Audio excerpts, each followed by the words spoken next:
হযরত মাওলানা মুফতি কারি আবু হানিফ আনসারী সাহেবের মাদ্রাসায় ছাত্রদের কোরআনের সবক উদ্বোধন উপলক্ষে এক ইসলামী মাহফিলের আয়োজন করা হয়েছে।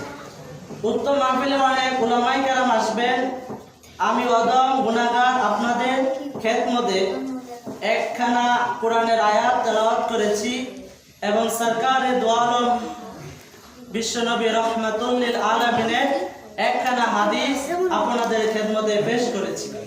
যদি আল্লাহ তাআলা তৌফিক দান করে তাহলে কোরআন সুন্নাহ ইজমা কিয়াসের ধারাবাহিকতার সাথে কিছু আলোচনা করার চেষ্টা করব ইনশাআল্লাহ। সবাই বলেন তো আমাদের রব কে? আল্লাহ।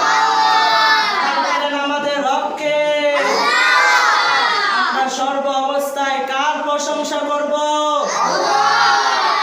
যারা আল্লাহর প্রশংসা করবে আল্লাহ তাআলা তার প্রশংসা দুনিয়াতে বৃদ্ধি করে দিবেন। বলেন সুবহানাল্লাহ। প্রিয় ছাত্র ভাইয়েরা, আমরা এখানে এসেছি কি শিক্ষা করার জন্য?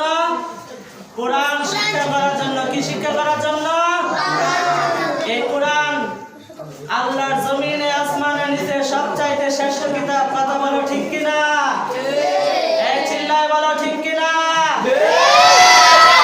কোরআনের সাথে কোনো কিতাবের তুলনা হয় না। কথা বলো ঠিক কিনা?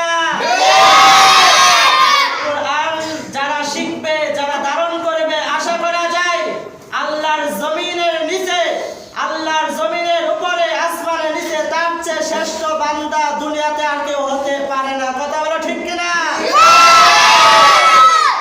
যারা আল্লাহর কোরআনকে মহব্বত করবে, ভালোবাসবে, আল্লাহ রাসূলের এক প্রখ্যাত সাহাবী হযরত আমর ইবনে আস রাদিয়াল্লাহু তাআলা আনহু বলেন, আমি বিশ্ব নবীর কাছ থেকে শুনেছি আল্লাহর নবী যখন মেরাজে গিয়েছিলেন তখন একদল ছোট ছোট যাকে কোরআনের হাফেজদেরকে সেখানে দেখতে পেয়েছেন, যারা এই গভীর রাতে কোরআন তেলাওয়াত করে, যাদের তেলাওয়াতে শয়তান 40 কদম দূরে হয়ে যায়। কথা বলো ঠিক কিনা?